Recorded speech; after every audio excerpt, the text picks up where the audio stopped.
That is the hardest step I find when I coach people or help them. There's an immediate fear of, what if I fail? You will. What are people going to think about me?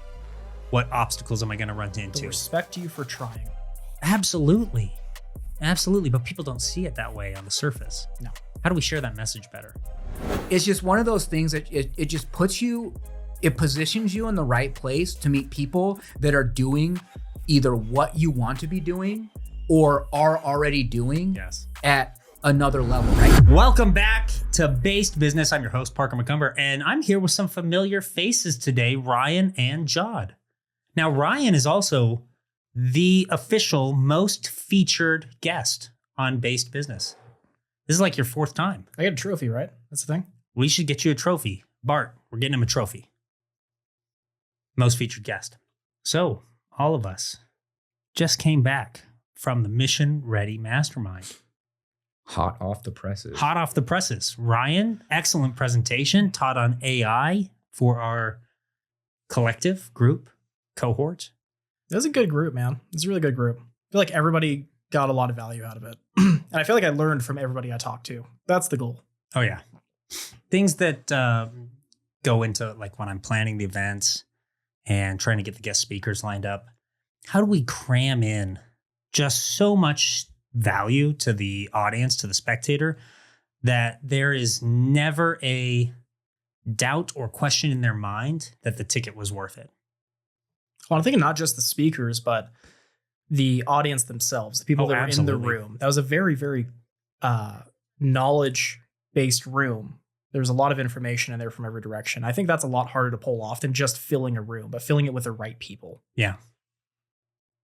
Jod, you were in the audience. Yes. What was your experience? Well, apparently I'm the right people, so. You're the right people, dog. Great demographic. There is no one better at network marketing. No, I think it was amazing. I heard Mandy King speak at your other mastermind, and that was amazing. I took that with me, and every time I talked about anything in business, her name tended to come up.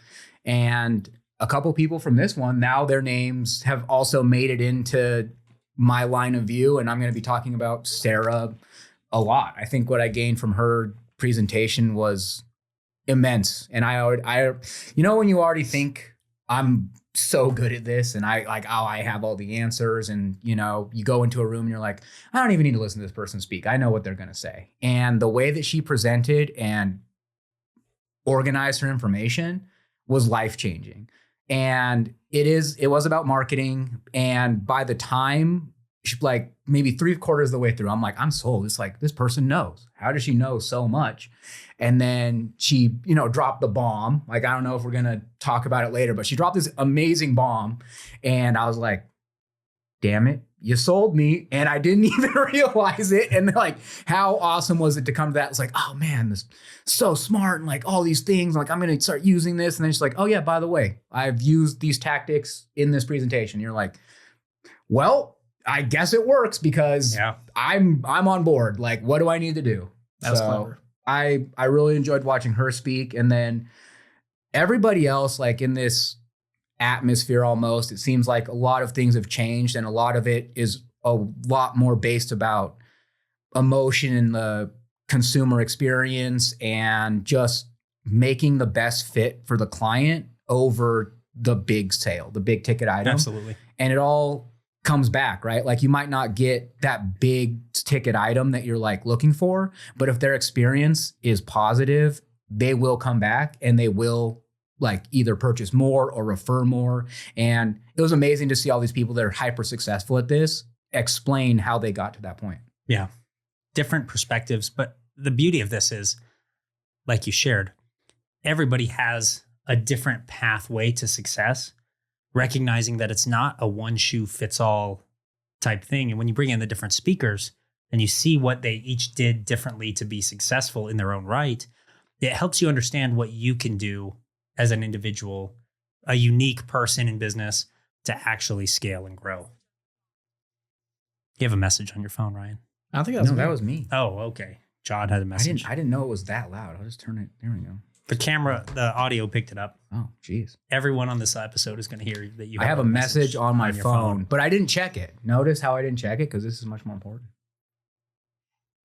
So with the event in the rearview mirror now, what's different for Redline design?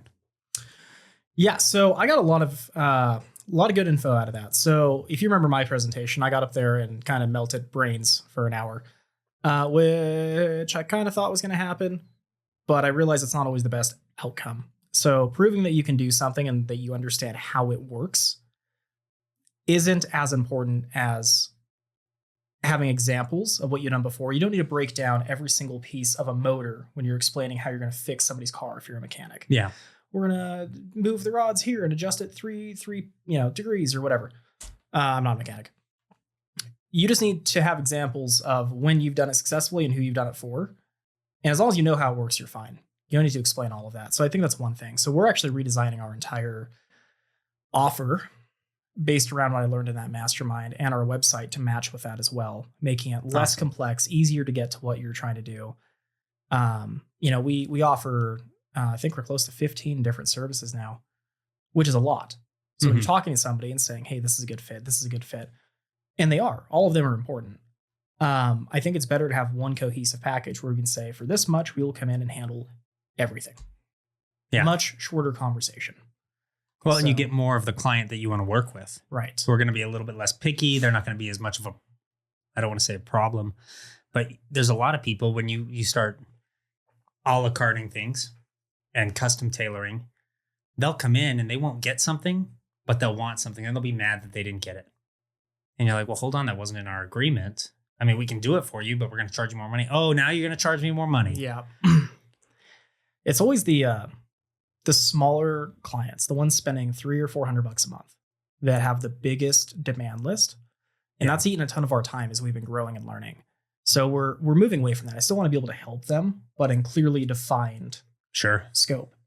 And really moving towards more medium and larger size businesses that can spend 15, 20, 25 grand a month. If I'm in Ryan's shoes, those smaller clients, how do you outsource them? Not necessarily to somebody else, but I mean, like, do you build your team where you can hand those clients to somebody on your team? And then you can focus on bringing in the bigger clients. I would argue that for like your set of services and skills, especially when you show your track record and you show the clients that you're helping and how it translates into a dollar value for them, why are you dealing with anybody under $1,000 a month retainer? Yeah, we've been expanding. We just hired a executive assistant, she's awesome. So that's super helpful. And we're looking at hiring somebody else here very shortly just to help with all of this and deal with some of the smaller projects. So we can still help them, still give great results, but I'm definitely going after bigger fish. They're better clients, man. Like, they're on board for longer as long as you give them the results they're looking for. Correct. And they're less nitpicky about every single thing with how you get there. They trust the process more, and either it's working or it isn't. Absolutely. So there's a few reasons for that. That's the biggest takeaway I had. I mean, there's a reason people spend, 50 grand to go to some of these masterminds because they're getting the value out of it. And Jod, what changes for you? Well, I'm working through Redline, and I'll talk about like what I do later, but seeing how it's changed even from the last time that we were all on the podcast, Redline has evolved even from then, like pretty significantly. So we did a thing where we were doing outreach to other states, and we were getting a lot of like cold calls or warm leads that we try to close, and we just weren't getting that right fit, right? And then as soon as we started like coming on your podcast, speaking with you more, I've noticed, and then Ryan starts speaking at UVU and doing masterminds and things, we're in the right place at the right time, because those are the people that want to grow and are interested enough to pay that money to be in that room. And then they see it, they see the process, they see the results. And as you said, and other speakers have said, 80% of the work done by somebody else is 100% awesome. And that's the mindset they're in. They're like, I need this. He can provide it to me. And he just showed me the results. So through all of that, I mean, even in the last month, Redline has just grown and changed so much from when we first started working together. And it's really exciting. Like honestly, it's really cool to see how your mentorship and like him going and speaking has changed how the whole business is being set up and the leads we're going after. Like, I don't even know how this happened, but people start reaching out to me because they know I know Ryan. And then they're like, hey, like, what do you guys do? And I pretty much explain it to them. And then they sit in a room and their minds are blown. Like we spoke with somebody last month, I believe, that is, I mean, they're doing great. They're fixing appliances and they won best in Salt Lake City.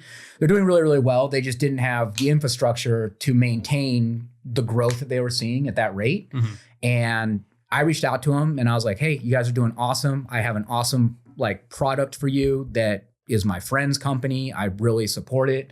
And I'd love to sit you down. And I wasn't part of this meeting, but apparently Ryan put together this amazing presentation and it's stuff that they know that they need, but they just haven't seen it implemented. And as soon as they see it, they're like, with them, it was easy, right? You're just like, hey, here's the product. Yeah. Like, here's why it will work for your industry. And here is what I've built already for you. And they're just like, I have never seen anything like that in my life. Yes, let's work together. So it all circles back around to like just being in the right rooms at the right time. And I know we're honing that in and we're just growing exponentially. I think you quoted the other day, like we can handle 10% more or like 10 times more workload than we were even a month ago. Wow. So like just being in that mastermind has changed how you are setting up our website, how you're going after as far as like advertising and things like that. So I think it's awesome. Like, I mean, and what value is that if now we are 10 times more efficient for that price that we bought in for? Like, I think it's immeasurable. So outstanding. Yeah, I saw that post on my Facebook, that memory. July 25th is when I went public with the company and I'm like, hey, follow us, show us some support. And I remember it was like 3 of us and we weren't making anything. This was 8 years ago. Mm-hmm. We were making nothing. And we're cold calling businesses like restaurants and whatever. Like, hey, we'll build your website for $300. And a website would take us, a couple of weeks. We were trying to get something, anything. Yeah. We'd make 100, 200 phone calls, whatever it was, before we got one client to give us a shot. And then we spent 2 weeks with 3 of us making a website, made like $4 an hour. It was horrible. And just seeing it evolve over that timeline, business is exponential. So we've had more change and more growth in 3 months than I've had in 5 years. And it keeps getting faster and faster and faster. That's the fun part. It's a roller coaster. It is. I mean, once you launch, you're on the ride. Well, and I like that you brought up, this is 8 years for you now in business. I shared a post earlier this week. Right. Over 50% of businesses fail year 1. And then year 2, it's about 50% of the remaining businesses. And then in year 3, it's 50% of those remaining businesses. But if you make it to year 5, well, first off, the big 3 to 5, you have at that point, it's like 60% chance you're going to still be in business at year 5 if you make it to year 3. And then if you make it to year 5, you have like a 75 or 80% chance that you make it to year 10. Yeah. The secret is not giving up. You just have to stick with it long enough, keep learning what you're doing and how to do it better. And if you're invested in that, you start to understand the business at a different level and you start to understand the client at a different level and you're better positioned to serve them, help them. And that's what generates the value and grows the business. But then you exacerbate that now with how fast things can change with AI. And that's what you guys are like. You're riding that wave. Yeah, I think it's especially when you're starting, you don't know what you don't know. I mean, I was 22 when I started the company. Barely. Like, I didn't know anything. And I didn't really have a mentor to teach me, like, hey, this is how business works. This is what you need to look out for. This is how you get clients. I didn't have any of that until the past, year, really. So you're always learning, and I never let the company die. It would burn down around me, but I kept it alive the entire time, and then figured out, okay, we can fix this. Let's try that. We can fix this, and it just gets faster and faster the more you do it. Let me ask about your personal story with the founding of Redline. How long was it before you actually started to make money in the business and become profitable, perhaps? So it's kind of a caveat to this. There is almost no overhead for a marketing company, labor, things like that. But Sure. like, you know, you get a website and you're good to go. You can start, right? But I don't think we cleared 10 grand in our first 4 years. And I started getting referrals for websites because we had a portfolio. So people would call me. You know, it's primarily been referrals, people finding me somehow. And then that number kept increasing and increasing. Our first year we made probably 2 grand. Like we just couldn't get clients and we had full-time jobs trying to, you know, pay rent and whatever. So yeah, it takes a while for it to get going sometimes, but I think it's way faster now.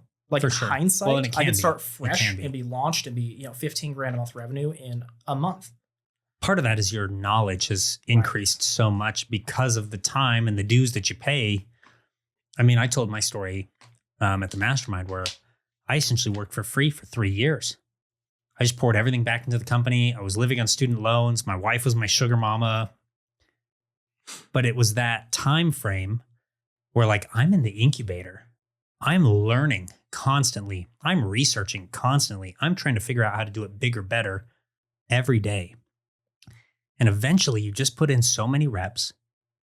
You learn enough that you know how to do it better, that you get to a point where it's unlikely, like statistically unlikely for you to fail. And that's when you grow. Like it just takes off from there.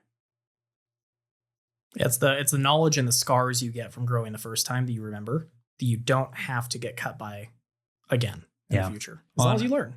This where I find so much value. Like you mentioned, you didn't have a mentor growing. I didn't have a mentor growing. This is a recommendation I make on the podcast all the time, but if you want to learn how to do something faster, just get a coach. Now, obviously, exercise some prudence and get somebody who has done the thing you want to do, whether in your market or an adjacent market, who can actually teach you based on the success that they've had. Because there's so many people that'll just throw their hat in the ring and take your money, but they're not actually going to get you any results.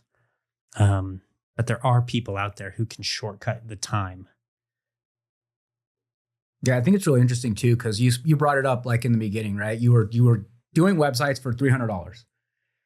You wouldn't even pick up a phone call if someone came to us right now and we're like, hey, we want a website for $300, right? So picking your clients also is like learning that specific thing, because in the beginning it's so hard to say no, right? Because you want that lead, because you want to change, like you want to grow their business so they'll refer you to all their friends and everything. But like now you can see and you can really hone in on the client that's going to be the best fit for our company, where it's at and where their company is at. Yeah. And being able to say no to some clients is like powerful. Absolutely. I do actually say no considerably more often than I accept a client.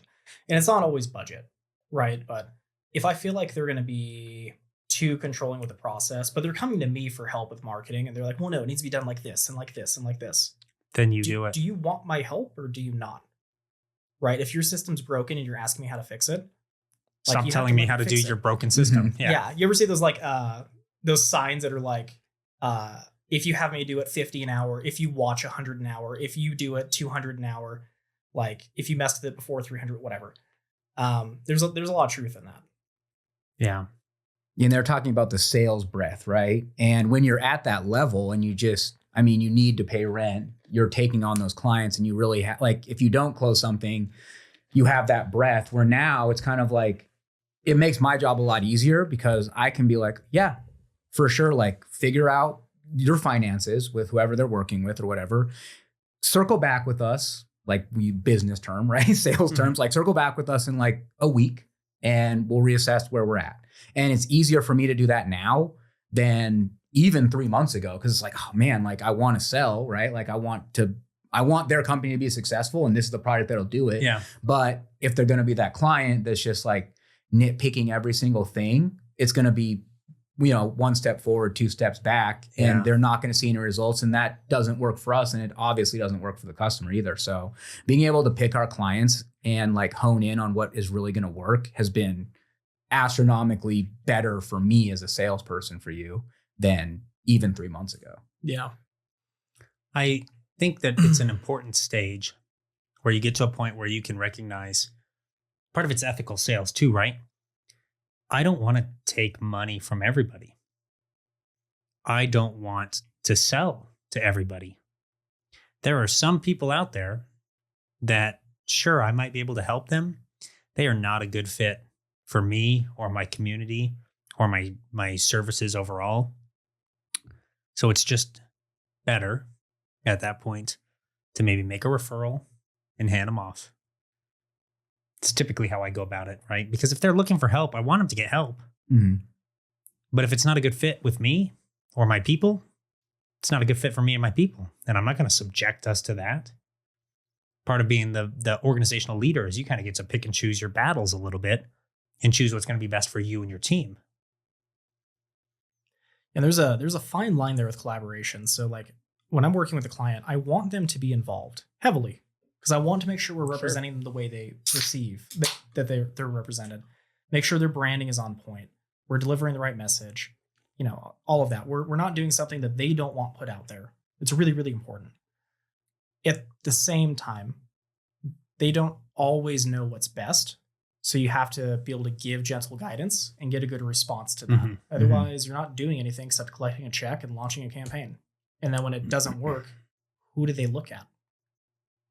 Right? Like, I care about the results at the end of the day. What's your ROI? How do we get there? You have to let somebody steer the ship to a degree. Yeah, not every client's willing to do that. Most of them aren't. Absolutely. And that's really like you hit the nail on the head, right? You're like, they do need to be involved, but I lost my train of thought. Circle back to me in a week. Circle back in a week. But it'll come back to me. Well, it's a stage of growth, right? You get that starving student. When I first started my business, right? I'm living on student loans. I'm in grandma's basement. My wife is paying for everything. I would take sales however I get sales. I'm literally sending Instagram DMs until Instagram locked me out every single night just to drive traffic to my You're in website. survival. I'm in survival mode, yeah. Now, I'm at a point like we launched the Commanders Club at the Mastermind. Great proof of concept has been achieved. We're taking it bigger in October. But I have the privilege, perhaps, of doing things invite only now. If I don't want you in the community, you're not coming in the community. Yep. And I find it liberating to a degree. There's no stress associated with it. I know that everybody who's there is there for the right reasons and is actually willing to contribute to the community and like uplift each other and help. If you're in a service-based business or you run a coaching, consulting, info products, any of that stuff, I would be I don't want to say skeptical, but I would protect the community that you have, even if that comes at some monetary expense for you. At the end of the day, everybody wants community now, right? We see it way more in the post-COVID and especially AI world, where people are grinding perhaps a lot on the computer, detached from people around them. In like Mandy's presentation, everybody's a little bit different. Mm-hmm. But you have 2/3 of the world who really need some human interaction on a consistent basis to stay fulfilled and stay like connected and be themselves and have that energy replenished. Some people are like Ryan and they like to, get that through the AI. I'm just teasing. But not everyone can work that way for a prolonged period of time. It just burns them out. It still burns me out. You have to go have that interaction and be around people. Like, absolutely. I'm a creator. That's and my actually, thing. you're doing awesome events, by the way. Awesome events. Which events? Carbon Club. Oh, yeah, and yeah. then like Autostrada and stuff I've been seeing, their kind of things. And I'm like, Yeah, dude. that's my passion project. I mean, that's 5% of my income and like 70 or 80% of my stress. Like, that's a bad ratio, but I enjoy it enough that it's worth it. Yeah, exactly. It's the connections. Yeah. I would assume. Well, you brought it up someone brought it up in the mastermind, right? They gave a car storage facility as a reference point. They're like, oh yeah, this place sells car storage, right? And then they turn the mirror around and they're like, well, what do you think about this company where they bring a lot of like-minded people together in a community? And yes, you can store your car here, but it's about the community, right? So like Fastlane Drive, Paddock, Carbon Club, all these other groups, they do have the power to pick and choose. Like you can't just show up to Fastlane Drive with a supercar. That will probably get you an interview. But if you're not the right fit for the group, or you feel like it's going to affect the group in a negative way, it doesn't matter how many cool, amazing cars you have to be a great fit for the community. And that's why these groups are so awesome, is because they're bringing in different people with like different ideas, but they're all at the core, they're all amazing people that want to lift each other up. Yes. And it's not about the car. In the end, it's not about the car. It's about the shared cars experience. are awesome. It's about the group. But yeah, the community and like the friendships you build, and like even business partners, like business partner to friend to like car fanatic. Yeah. It all goes in there, and you have the power to pick and choose. And then if something happens that might put the like group in jeopardy, you do have the power to be like, hey, like you need to step away from this group. And that's why they're all so successful in their own ways. And that's why I enjoy, like, I'm trying to be part of all of them. I'm sure I'm not the right fit for some of them, and I'm not in there. So, but as many as I can be the right fit for, I love seeing the community grow like that. And it's true. It's like, yeah, this is about business, and the mastermind was about business, but the community at the mastermind, and you brought it up as well, like not only the speakers and presenters, but like the people attending this Absolutely. one.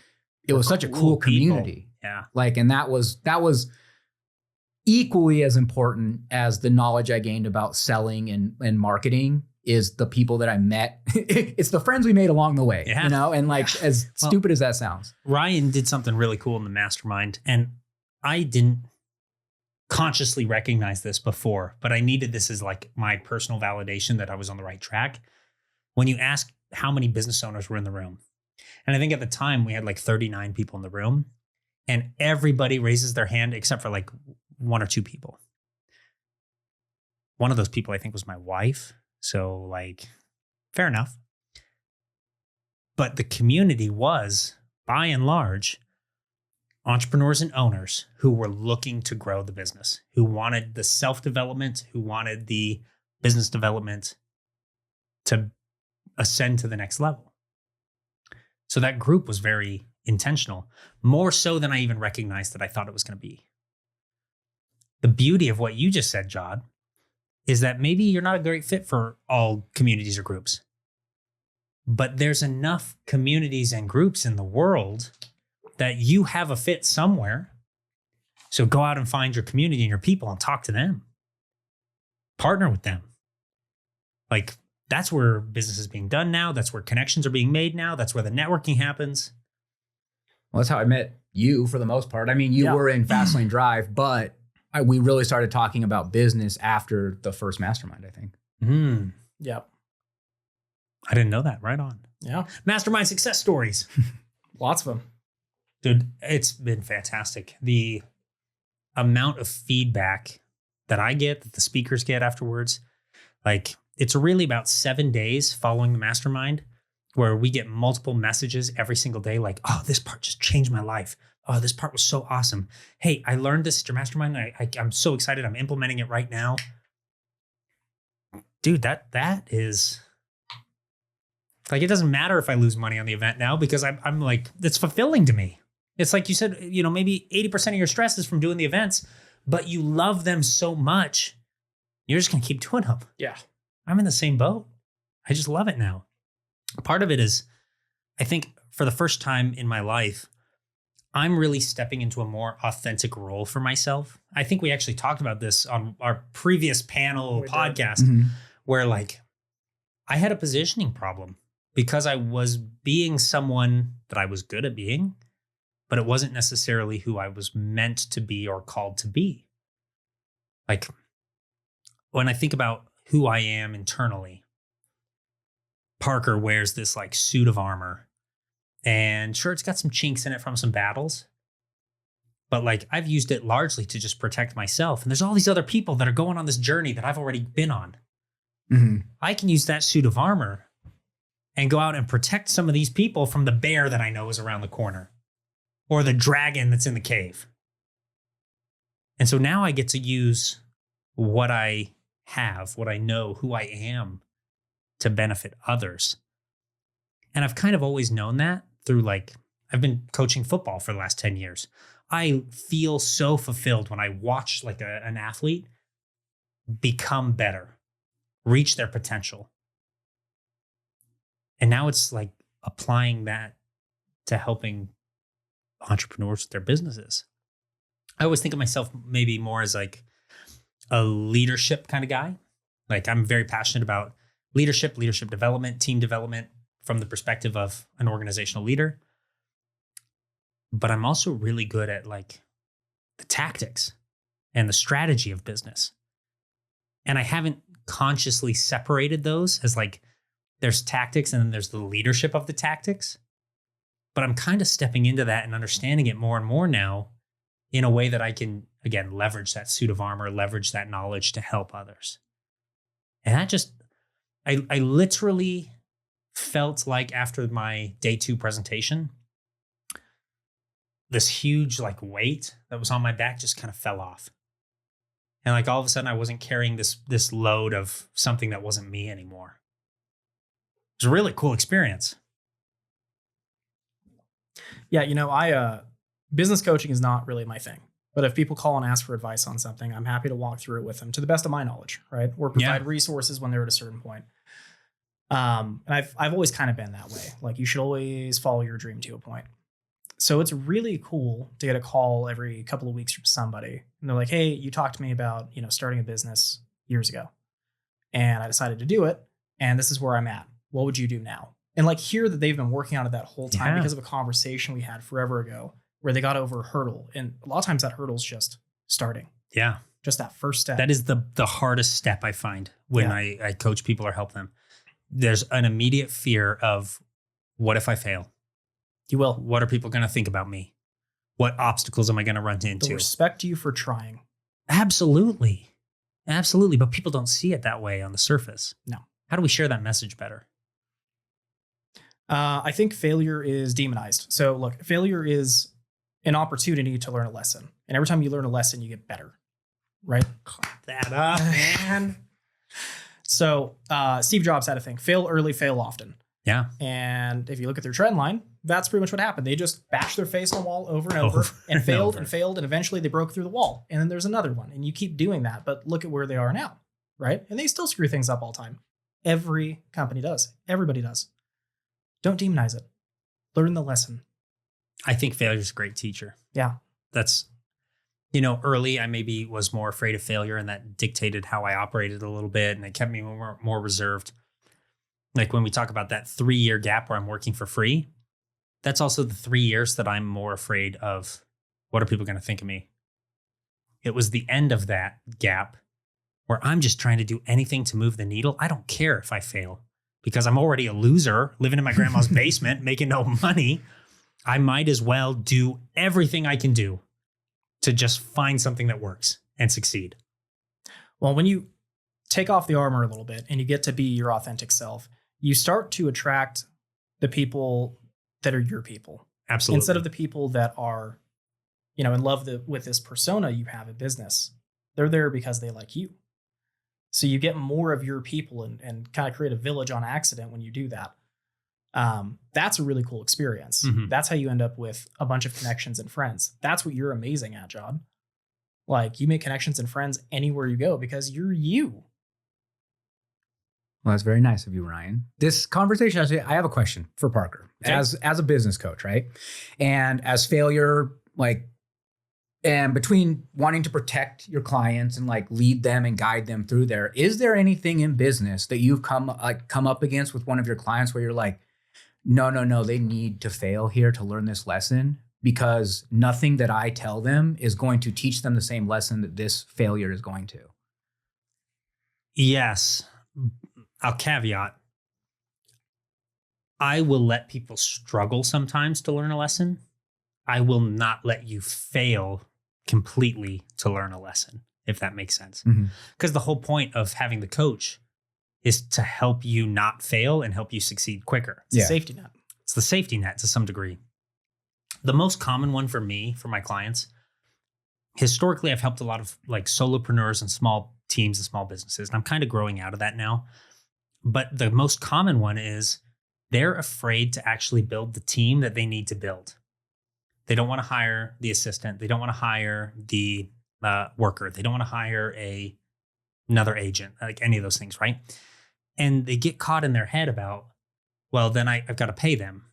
Okay, so if you're making 150 grand a year or 200 grand a year, whatever, and now you're outsourcing 50 grand a year of work to this agent, and you're paying them roughly commensurate with that, right?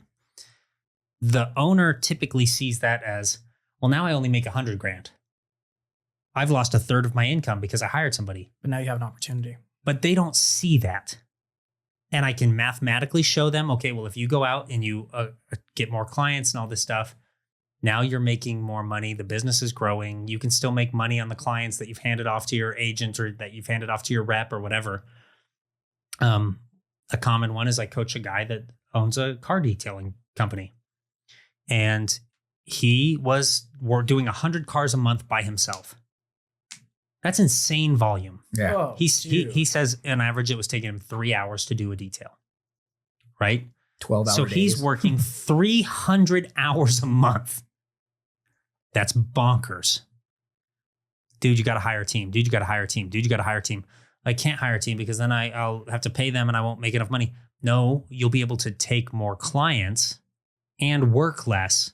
And even if you pay him $60 a detail and your costs are $60 a detail on materials and supplies, you still make $100 on the detail on average. So you still make more money that way and you work less. And I'm like mathematically showing him out and he's, well, then if I let him do that, I don't have control of the process anymore. Like what if they have a customer has a bad experience? They stop using me. What if? Well, can you coach them? Can you train them? Can you develop them to the point where they can do it as good as you?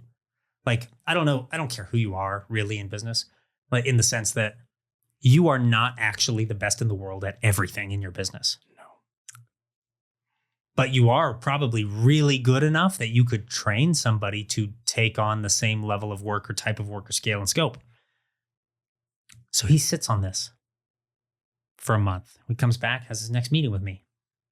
Dude, you've got to hire somebody. Like you can keep coming to me. The thing that's going to help you grow your business is you got to have a team at this point. You just have too much work. Ah, man, I don't know. I just can't. So he sits on it for another month.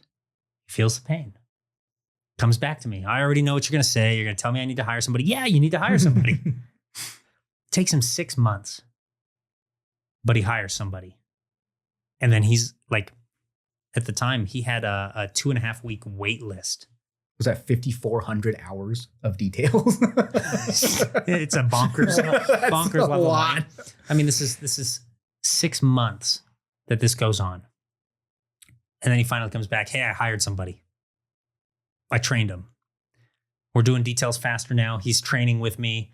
We're doing them together, but now we can do more cars, more volume. I'm like, great. Has it paid for itself yet? He's like, not yet. But as soon as I can let him do the details on his own, it pays for itself. Another month goes by, comes out and meets with me. He's now letting that guy take over those details. So details are still happening even while he's in there coaching with me. Mm. And now he's like, now it's getting to the point where I can see it. It's going to work. It's going to make money. But that's a common problem. Mm-hmm. And it's just, the entrepreneur has to feel the pain long enough to finally get over their objections to taking that step. Mm-hmm. You know me, I'm automate the world guy, right? Like, and I've been able to not have to hire a lot of people because of that. Even I just had to hire somebody because we were at capacity and I need to train a replacement for these things because my phone doesn't stop. So if I go on vacation, what happens? Not that I've taken one forever, but if I hypothetically want to, what would happen, right? Well, my phone would be going off the whole time. Nobody's there to handle it. You're not really on vacation. I'm walking around Miami with a laptop in case there's an emergency. Like, no, man. So you have to train your replacement so that you can get some breathing room and kind of repoint the compass too. Absolutely. You may decide that something is, ClickFunnels. I think that's a huge value for me to go. So it's a week in Vegas. Taking a week off historically has been very difficult working 100 hours a week because there's going to be a ton of fires the entire time. Now it's a lot easier because I have other people. That's why we're hiring another person. And I'm training them on the tools that we have and the software and the processes so that they can handle bigger and bigger fires without it getting to me. Yeah, absolutely. The first thing I tell them is your job is to make sure that this doesn't ring. If there's a fire, it's fine. But you need to. But if there's anything less than a fire, yes, a you need as many fire as you can. That's how you get paid. My job, my phone rings less, you get paid more. That's how it works. Amen. And to be honest, at this point, once you get to a point where you recognize that, then it's easy to hire because you also understand that time that it frees up when you're not on vacation is time you're using to build the value in the company, which facilitates more growth, which facilitates more team. Yeah, it's beautiful. It's beautiful. It's hard to get to that hurdle though, especially if you've been burned by employees in the past. Yeah, and that's why I typically recommend you always hire for trust and you hire for the culture fit in the organization because that's what prevents the burn. Yeah. Right? If it's somebody that's trustworthy, like I exclusively in every business hire with referrals. You cannot get a job from me if you are not referred by someone who works for me. There's already. no Indeed posting. No. Did I tell you guys the story of my one Indeed hire? No. Dude. Buckle up. It sounds unreal. So we hired on Indeed one time. Posted a listing, interviewed a bunch of candidates that came in. We think we've got like this awesome A player, great fit, experience in the role, experience with the software, all this stuff. She comes in, works our first day with us. Awesome. That evening, after her first day of work, gets in a car accident that kills 2 kids. Leaves her in the hospital, requiring prolonged and extensive care from her parents. She can't come back to work. And this accident is, they go back, they're doing the investigation, the toxicology and all that. Meth-fueled car accident. Now there's some criminality involved. They're going 120 miles an hour down the freeway, goes off the road, through a fence, kills 2 kids playing in the backyard. Drugs are involved. I'm like, I hired one time on Indeed.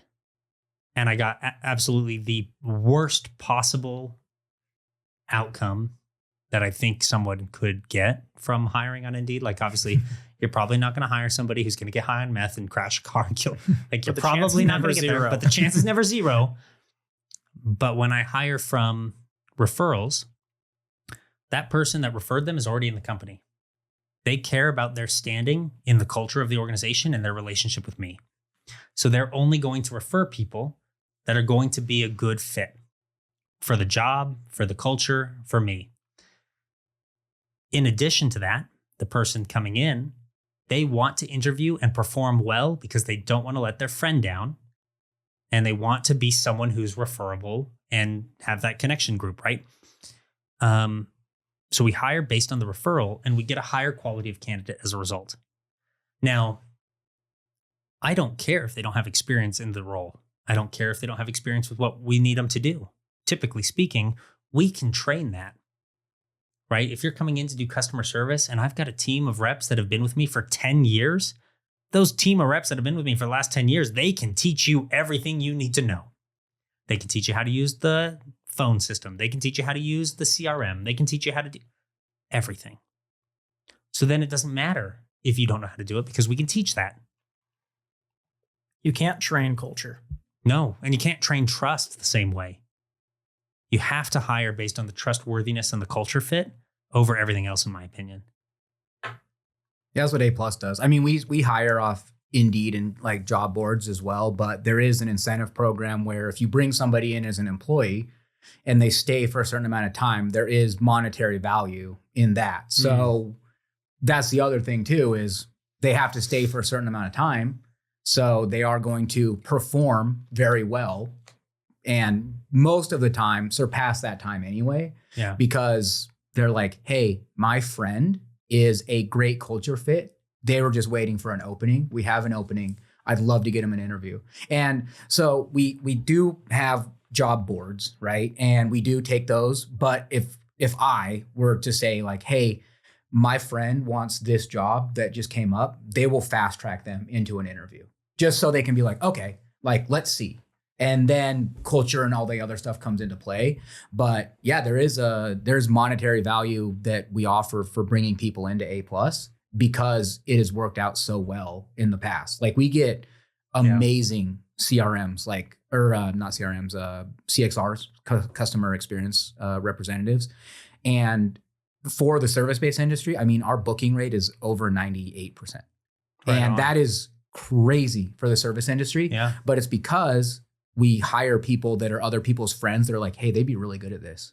And they obviously, like you said, they want to show like their friend, they want their friend's name to stay good. I don't think there's not very many people in the world who want to do a bad job. You know, they want to show up and like do a terrible job. Yeah. And out of those, you just cut them all out when you're like, hey, my friend like wants to do this. Like, do we have a spot for them? Yeah, absolutely. I think the other part is we've all heard you're the like the middle ground of your 5 closest people, right? Yeah. So if you have an employee that you really value and they're referring somebody, odds are you're getting another one like them. Mm-hmm. Agreed. That's huge because it's predictable. Mm-hmm. The flip side to all of this is if you do hire somebody and they're not a good fit, you got to cut them off. We had a sales guy a while back. Awesome sales rep. Resonated really well with the customers. Closed like on average 30% more than anyone else in the company. To the point where I'm like, hey, everybody needs to be following this guy. The catch was that while he resonated really well with the customers and did a great job on the phones, when he was not on the phone with a customer, he was alienating everyone in the office with antics.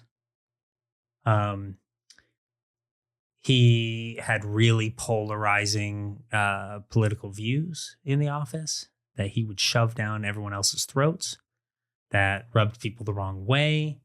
He was very callous towards other employees, like all this kind of stuff. And at one point, my customer service team leader comes over and tells me essentially that, hey, our people are going to quit because this guy is rubbing them the wrong way. And, you know, we've tried to do the professional counseling and developmental counseling with him. We've written him up. We're not getting the results. I step in, try to go through the same process, essentially like, hey, you have these write-ups, performance and developmental coaching with him. And it just didn't get better. So it's like this painful thing where, okay, I have to fire essentially the best salesperson in the company, was doing better than I was doing at the time. But if I didn't, I lose a wealth of knowledge that we've been cultivating for the previous few years. And all of these people who are actually really important to the organization. So then as a leader, based on the trustworthiness, based on the culture fit, you've got to make the decision that's going to support maintaining the trustworthiness and the culture fit, even at a short-term monetary loss.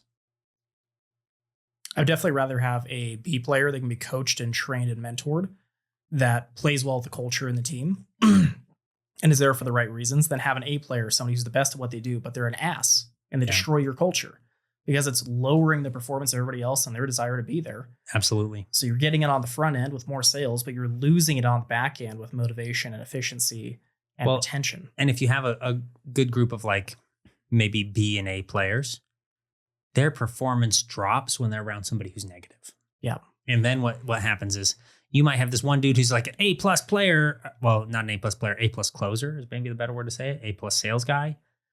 But he makes the performance of everyone else around him go down. And it's no longer financially worth it, even in the short term. You have to get over the fact that you're looking at his numbers and his numbers are good and recognize the other expense associated with that. There's something I've seen in car dealerships a lot. Somebody comes in, they sell 30 cars a month. The next closest guy's 15. But they're just putting them down for the company, man. Yeah. So they can't let the guy go because he sells so many cars. But he's impacting the performance of everybody else. And I've seen this over and over. That guy eventually leaves or whatever happens, doesn't get his way, throws a temper tantrum. And then everybody else starts selling more cars. The culture's better. The mood's lighter. People are happy to be there. Weird shift, but it has a massive ripple effect. Well, like in the military, right? Like, so I was a police officer, so I get it. Like, I've seen, the ad, or not the ads, but like the YouTube clips and everything. They're like, oh, the Navy SEALs choose this kind of personality over this kind. So trust and culture. In like what we used to call it, like PT stud, right? You could be the best shooter, best runner, lift the most weights, but if you don't get along with the team, what is the point of being the best at all those things? Because no one trusts you. Like, and in the police force, it's like, I wasn't bad at PT. I had pretty good scores as far as like strength, but my cardio wasn't, top tier. But I would trust somebody that was like at my level more than someone that was at another level to be my backup. Like the person who's coming to rescue me, I would much rather have a team player than someone who scored really, really high on the last like shoot, right? And just because it's like, I don't trust you to have my back. Like I trust these people to have my back and they shoot to the standard that is needed. And I don't need someone who can do whatever it is that you do, because I don't trust that even if you can do that, you will do that and you'll do it to the ability that I need you to do it in that moment. Absolutely. I mean, it goes back to, we can train the skill, right? You might not be the best with your firearm, but we can develop your skill with your firearm. Mm-hmm. But I can't teach you to be the most trustworthy person. Just harder. Takes too long. Word.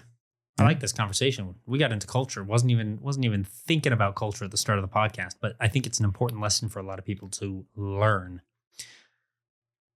Let's shift back to Redline for a minute. Culture is obviously on the forefront of your mind. We talked a little bit about the mastermind going in.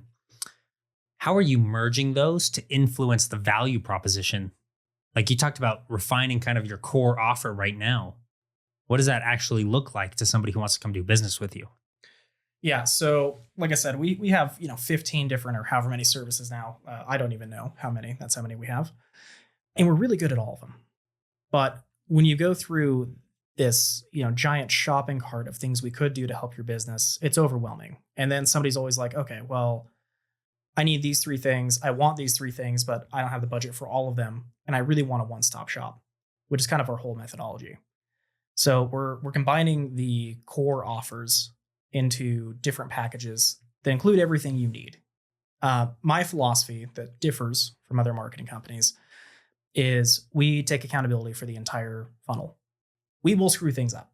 It will happen, but we will catch it and fix it instead of doing this and saying, oh, it's this other company because they're not doing this. Yeah, and you or have this 5 other marketing software, companies, or right? you. Yeah. Or... So the packages are designed to handle your entire funnel at different levels of complexity and effort. But we can go in and we can run your ads and your SEO and build your website and build your funnel and your CRM and your follow-up, all of it in the basic package. And then we build off of that and start automating things that some other people on your staff are doing to make them more efficient. Yeah.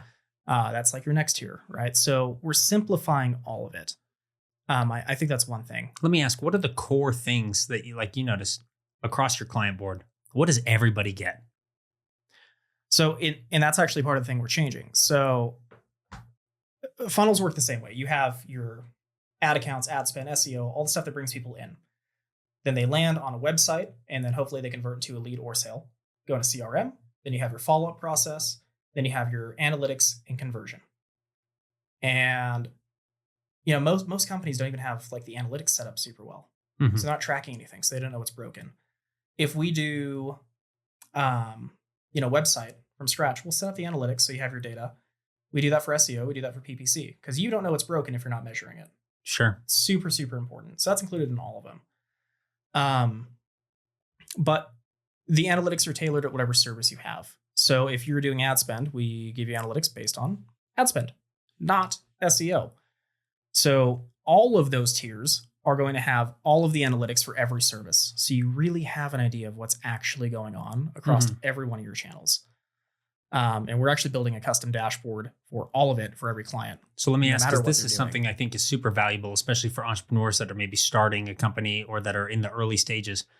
They don't have actually any way to differentiate where sales are coming from unless they've gone through and they set up some very detailed tracking. Right. A lot of times you pay a lot of money for that kind of software, but it's hard as a new business owner to recognize, am I getting sales from my paid ads or from my organic content, or am I getting them from my SEO?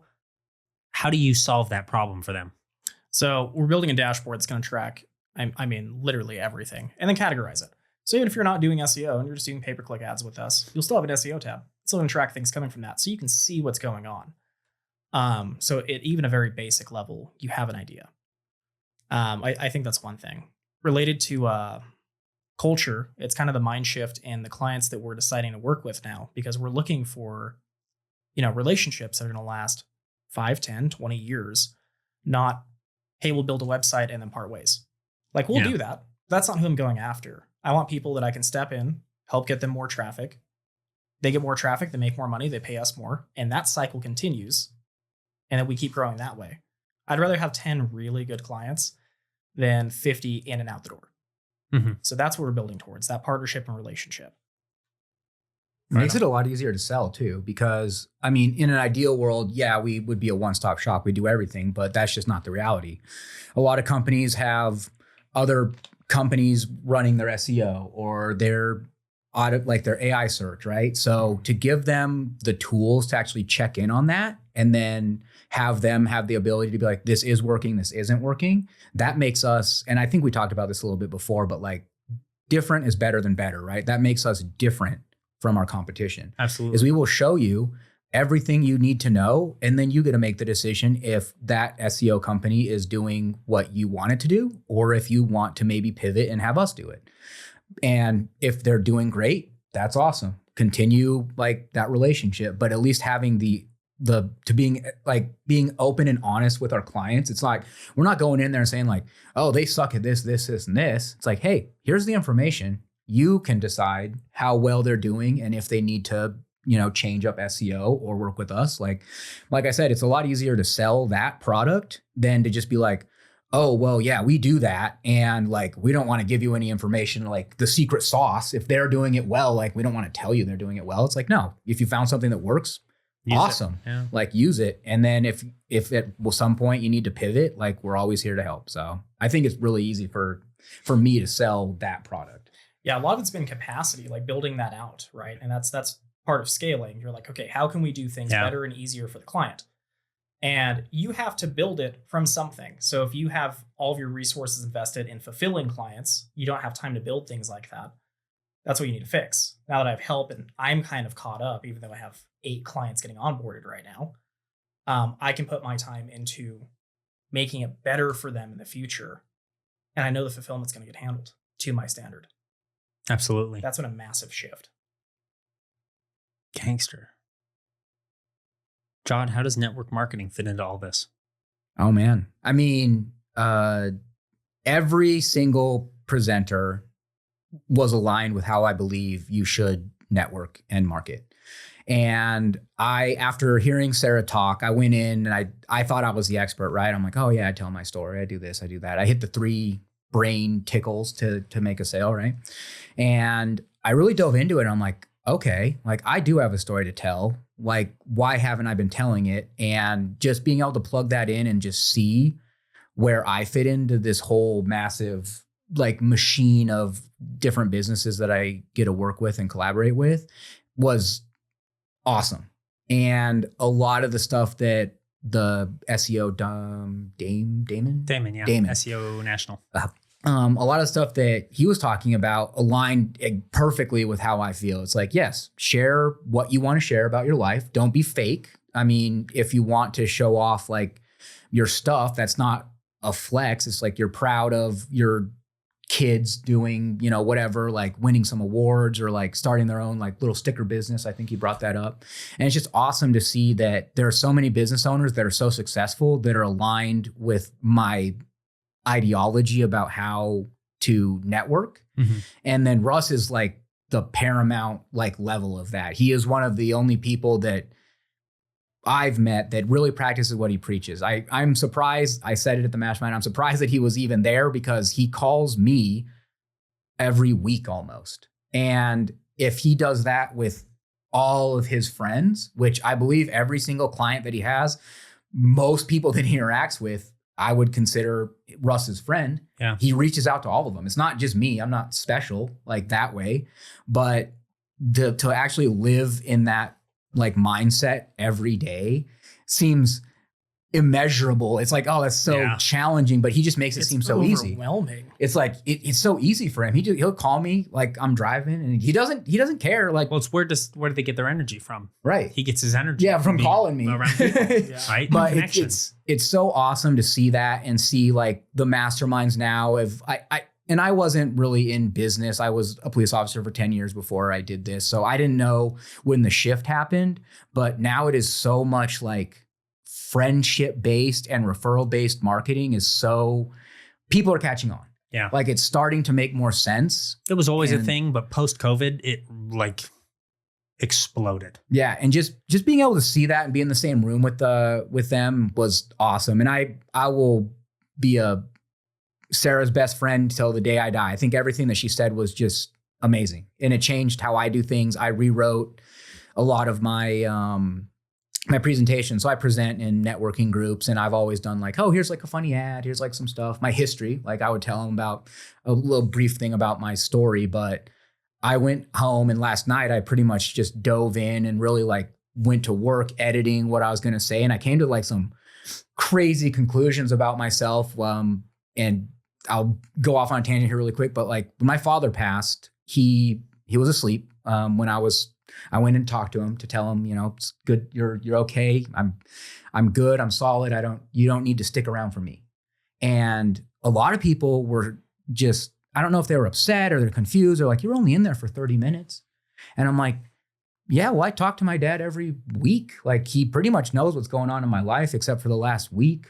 So there's not really much to tell him. And then as I was diving into that, I came to this like crazy conclusion. It's like, oh, like the end is not the most important thing. Like what I said to him in that room in 30 minutes was not the most important thing. It's all those little moments before that are so important. And to take that into business, it's like, it's not the end sale that's so important. It's all these little like moments getting to the end sale. Like the end sale is important for sure, but like all these little moments of showing up or like showing that you support someone else's business and like really like being there and sitting with them in that part. I'm sure you go through that a lot as a coach.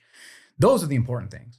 And that's what inevitably gets you to the sale. And just like figuring that out from my own story, I was like, oh, like that's why I market the way that I market, is because my dad taught me that like, it's not the end goal. The sale is not the end goal. It's like, how do I feel all the way through this whole process? Yeah. And that was really powerful. So, and I'm like, just taking that and other stories that I have and just like being able to put them together and really like organize them it's changed the way I'm going to like market from here on out. Like I'll still do in-person networking and marketing, but the way that I speak to other people or speak in a room or a TED talk or anything like that is going to be more based on what I learned from Sarah.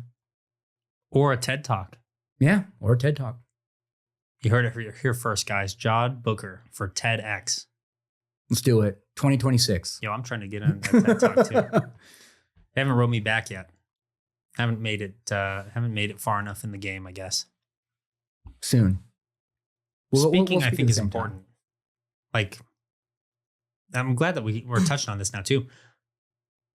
Speaking has helped me with positioning better than anything else.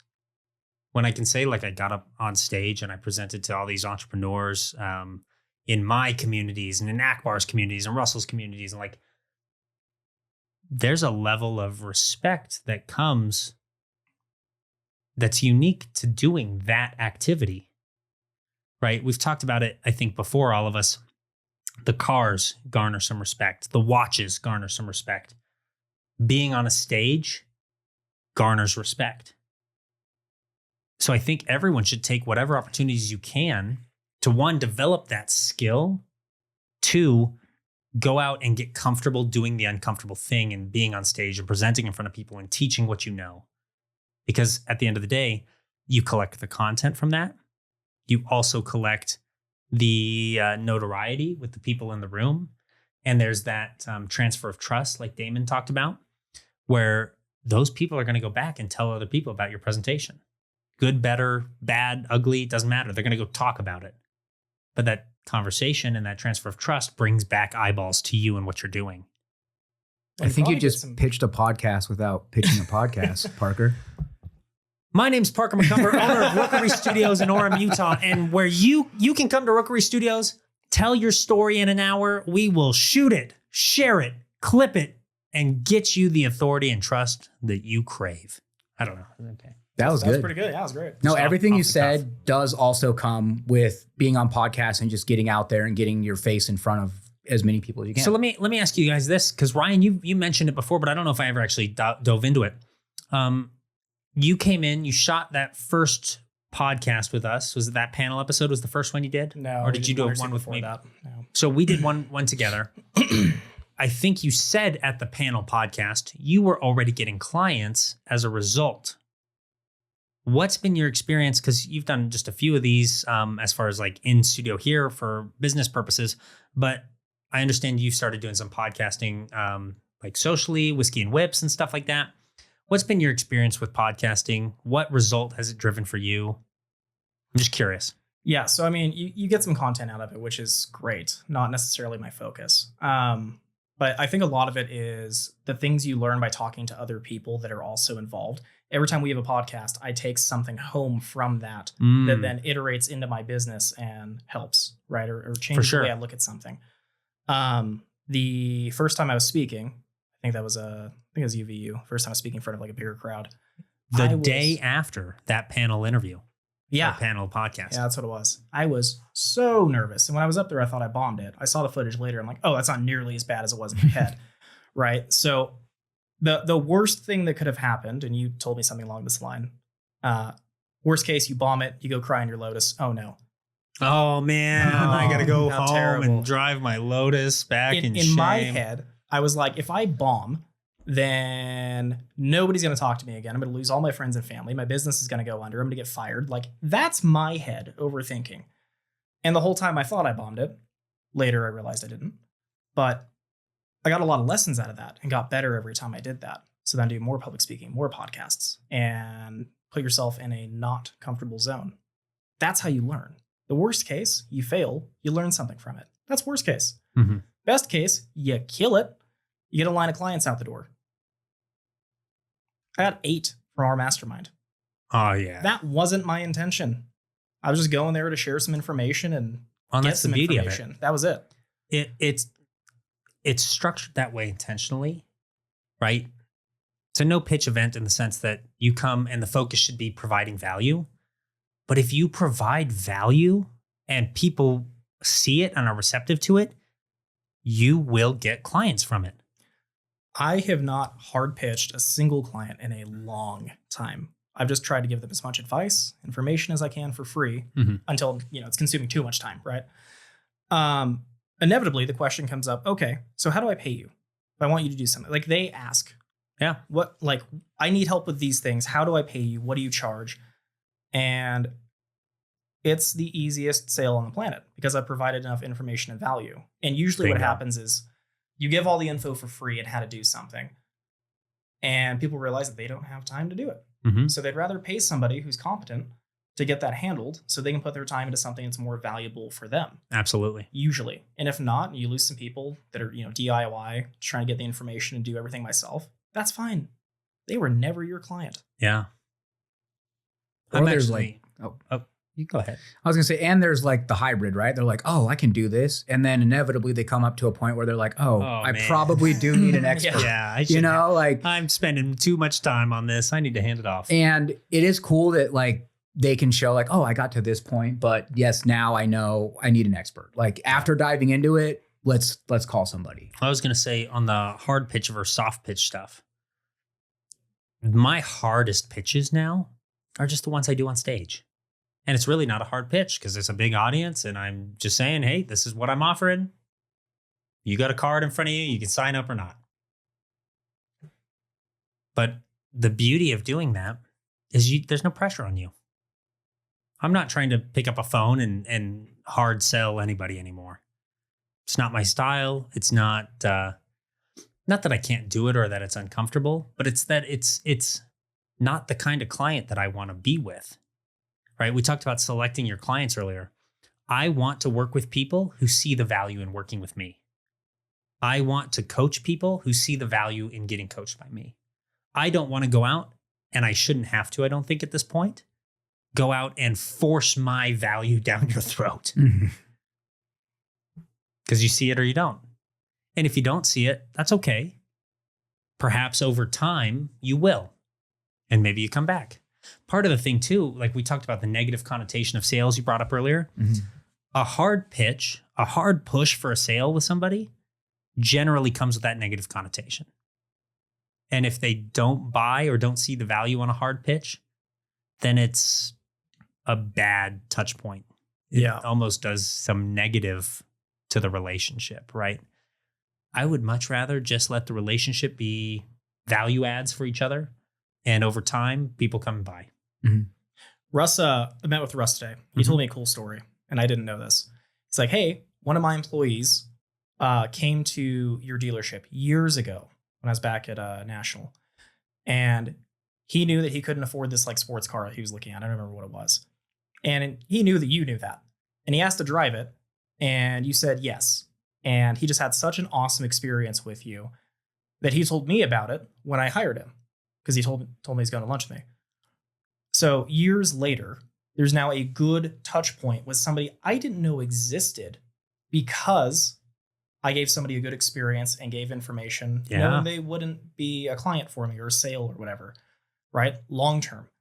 I didn't expect that to happen. It just happened. That's how most of my business has grown. It's referrals. It's being a good person and doing good things. People, and they referred me to you because they had such a great experience. Like that's 95% of my business. We don't cold call. We don't blow people up. Like I don't have the staff for that. The only other way I could do it is AI automation, which not the best use case for that.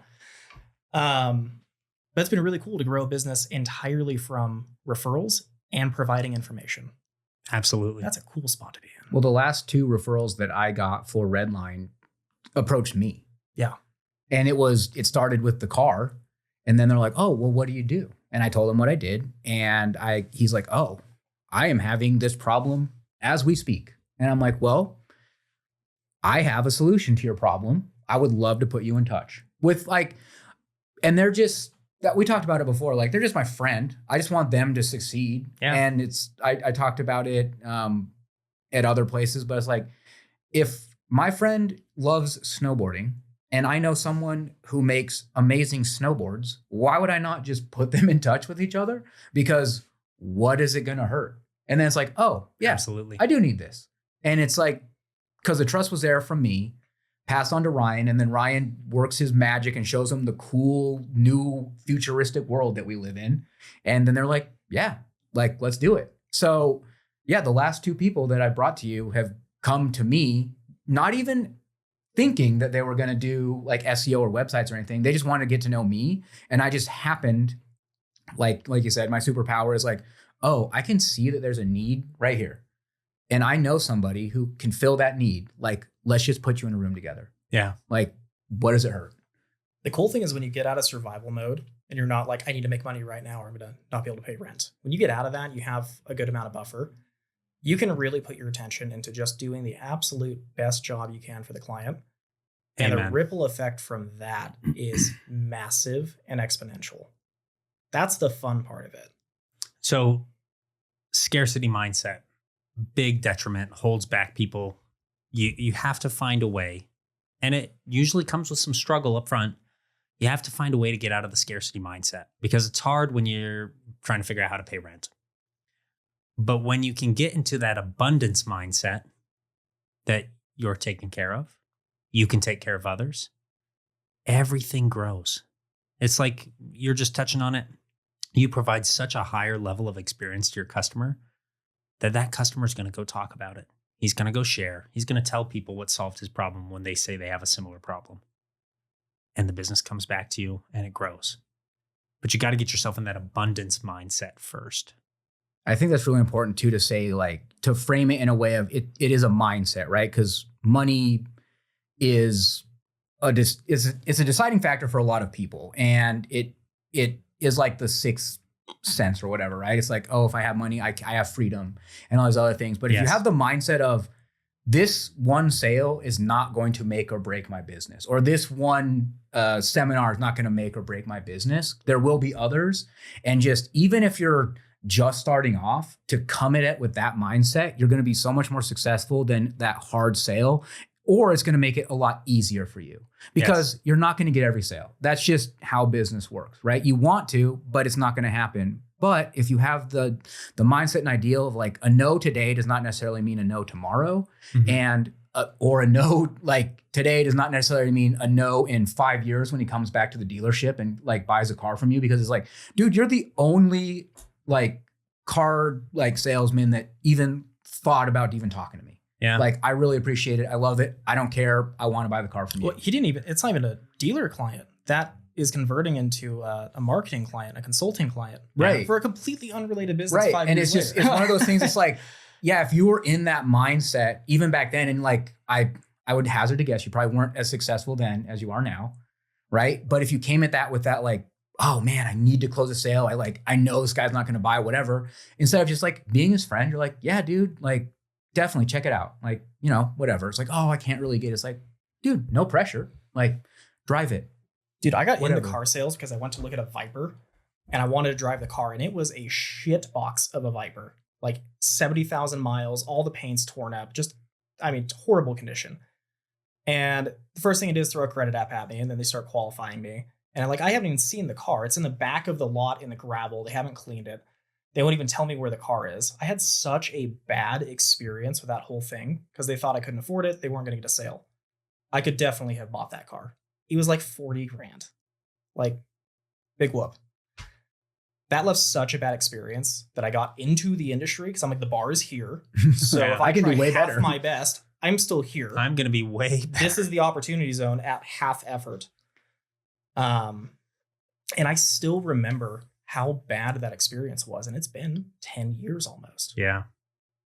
It's just important that, like, it's the mindset, right? It's not necessarily what you're bringing in or how many deals you close. It's the mindset of being, money is abundance and it will come. It might not be right now, but the next one, I'm going to nail the next one. And then maybe that one doesn't happen, but you always have another opportunity.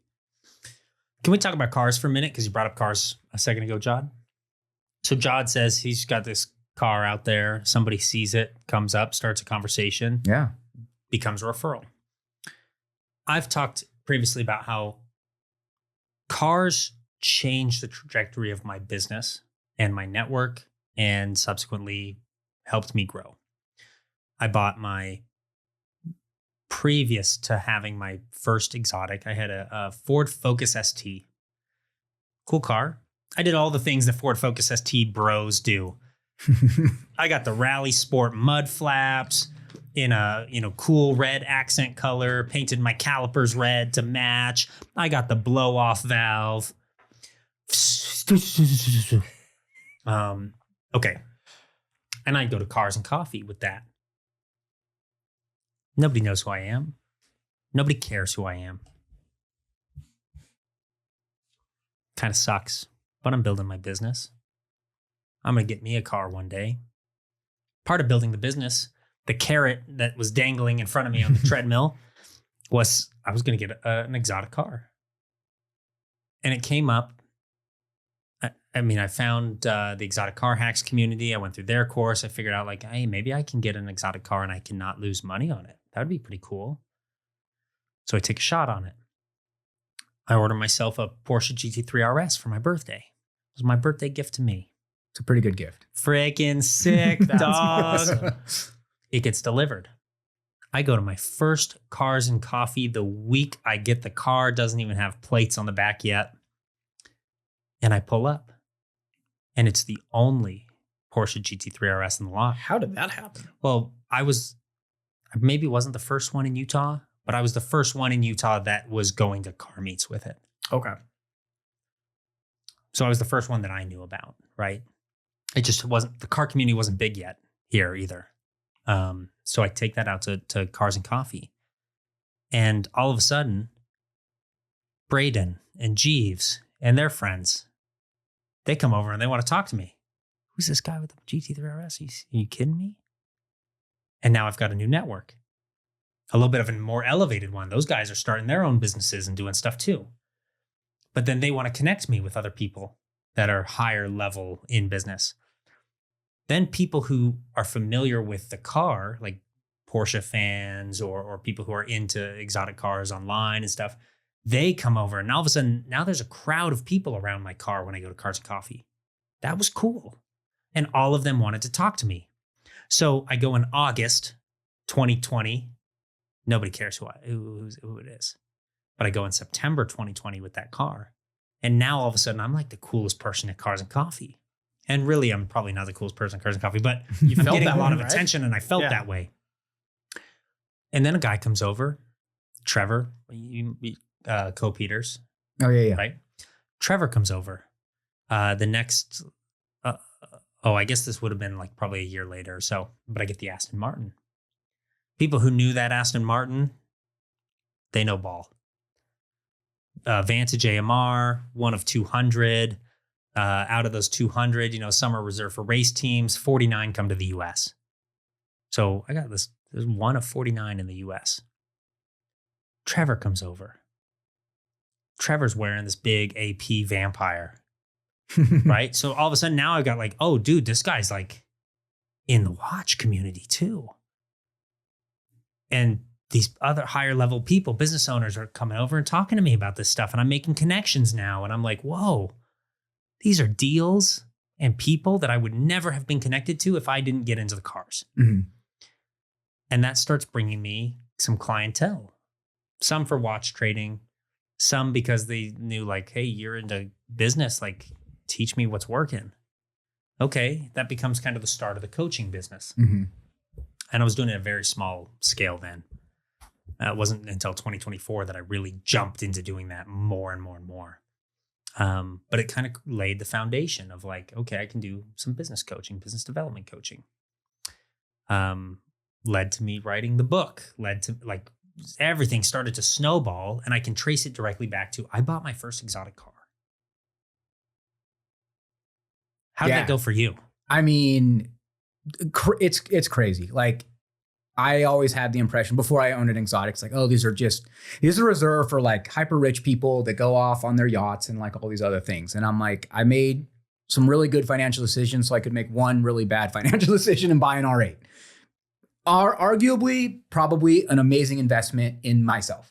Mm-hmm. So I had an RS5, gorgeous car, super, super cool, very fast. I think it was stage 2. It had the turbos and everything. I thought it was a very cool car. It's a luxury car. It's an Audi. And it was the same thing. I do drag races and like win, but it was never really like, people were like, oh yeah, that's cool. Like, yeah, it's a fast car.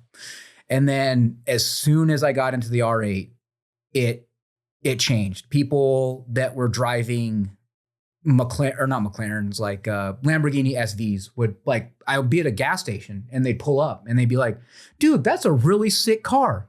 And in my mind, I'm like, dude, you could buy like 20 of these cars with your car. One of us. Right. And it just changed my perspective. And I'm like, and as I started meeting, like there are, bad apples in all sure. groups. But as I started meeting more and more of these people, I'm like, oh, like Raul could like an Aston Martin Vantage could like drop out of his pocket and he could be like, oh, cool. But he is so kind and so uplifting But he wouldn't, because he's a good CFO and he's financially focused. Right. And it's just one of those things that it just puts you it positions you in the right place to meet people that are doing either what you want to be doing or are already doing at another level, right? And there's levels to like cars. Like a 1 of 49 is crazy. Like I'm not big into watches. I have one Rolex, and I got it because I sold my other Rolex and I sold my Taggart to get it. But I wanted a gold Rolex, so I got one. And like that, like it's really funny. The car gets you into the event, and then as you're at the event, people like notice the watch. Yeah. And then they start talking to you about the watch. And then it's like, oh, these are all, I think someone said, it's like, these are the receipts. This is, I did well enough in my business to get a car to get me in this room that this person thinks I'm cool enough because I have these receipts, because I have this Rolex, that they want to talk to me. And it has opened so many doors. I never even knew I wanted to park my car in a movie theater until I joined Fastlane Drive. And they're like, hey, park your car in a movie theater. And I'm like, okay, what? And then that transitioned over into the in-person networking and marketing that I do, because I'm like, everybody's taking pictures on my car. I'm at all these like events. Why don't I throw our logo on the car? And it was a hard sell. Honestly, the CEO was kind of like, oh, I don't know. Like, is this the right look for A+? And I'm like, trust me, like if you own a Ferrari, you're not parking it on the street. You're probably parking it in a garage. And most people that can afford a Ferrari have at least one commercial door, like for storage, for their boat, for whatever. So that's 2 touch points that A+ has never even thought about going after. Very low hanging fruit, in my opinion. And it's like, why don't we show the car community the value of our service? It's like, you want to show off your car? We'll give you a whole glass door. You don't want to show it off at night? Cool. We'll do the electric like glass where we can just tint it. And it's like all these things led to where I was. And it makes it so easy because kids love cars. Like kids love, and you are a proponent of this. I loved at the Make-A-Wish event, you're like the kid, like, come and stand on the car, like on the roof, on the seats. It's like, he has a Huracan Evo. Yeah, like, Evo Spider. Such a spec. We got a kid standing on the back. We got a kid standing on the roof, like freaking taking pictures. It was great. And that's what's so cool about the community in Utah that's been built, right? And no, I'm not going to sell a garage to that kid, but his dad might need a garage. Yeah. And it's not that I want to sell him a garage. It's that I am in the right place. And that just starts the conversation, right? Absolutely. I'm not going after clients for Redline. Like, I don't go to events and be like, hey, buy from us. It's like, oh, he has an Aston Martin. Let's go talk to him. Yeah. What do you do? Oh, I do these 3 things. It's like, oh, I actually need one of those 3 things. I'm like, great. Like, let's talk. So for me, it's changed everything. I would not get the same. I wouldn't even know either of you if I never bought an R8. It's true. Because through the networking, that's how I met both of you guys. Yeah. So I think, and I'm not saying like go out and make bad financial decisions, but if you can, and you want to get that car and you can do it in a responsible way through like car hacks and stuff like that, do it, because it will change your life. And as cliche as that sounds, it is so true. I also like the mantra that life's too short to drive boring cars. Very true. Ryan, tell us about cars, how it's impacted you in your life. So when I ordered my Lotus New, that was my first exotic. I mean, I had some Jaguars and stuff, like cool cars, but that was my first real exotic. So I remember trying to order it when it came out. And then the person I was dating was like, this is a terrible financial decision. You'll never recover. And talked to me I will never financially recover from this. And like, I was making 150, 180 grand a year, something like that. Car was 80 grand when they were announced. I'm like, it's fine. It's not a big deal. You got a steal of a deal. That's a good deal. That's what they were when they came out. She successfully talked me out of it. I bought the car again later for 30 grand more. I'm sorry I touched on it. I'm sorry I brought that up. But I had so many people try to talk me out of that car at every single point. Like, dude, it's irresponsible. It's a waste of money, whatever. Yeah, no, I want it. It's for me. Either way. So I got the car, got into Fastlane, made a bunch of connections there.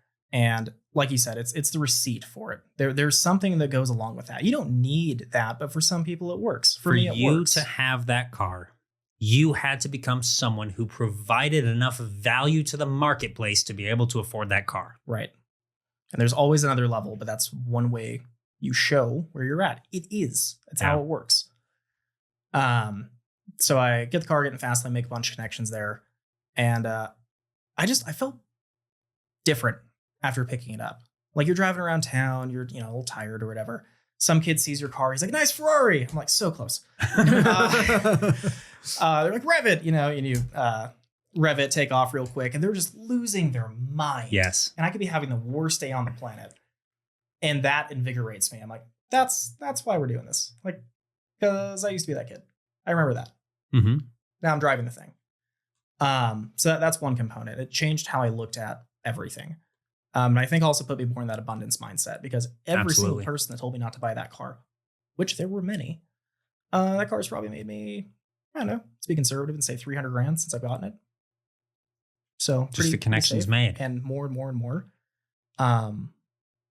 Connections made, and your own mindset. Like you have to put yourself in a mental position where you have a reason to continue climbing the ladder and you feel like you're capable of doing so. Yes. And so many people will put you in a box and tell you, no, you're good. Don't be irresponsible. Well, my irresponsible and your irresponsible are very different. You have 3 bottles of vodka a week. Like we're different levels of irresponsibility. I don't have 3 bottles of vodka every week. Anymore. So it did a lot for me, but I think mostly was my own internal philosophy of how I look at the world.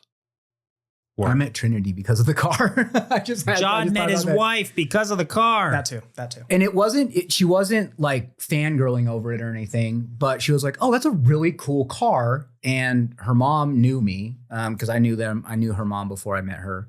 But she's like, I know that person. And she's like, you do not know somebody who has an R8, mom. Like, come on.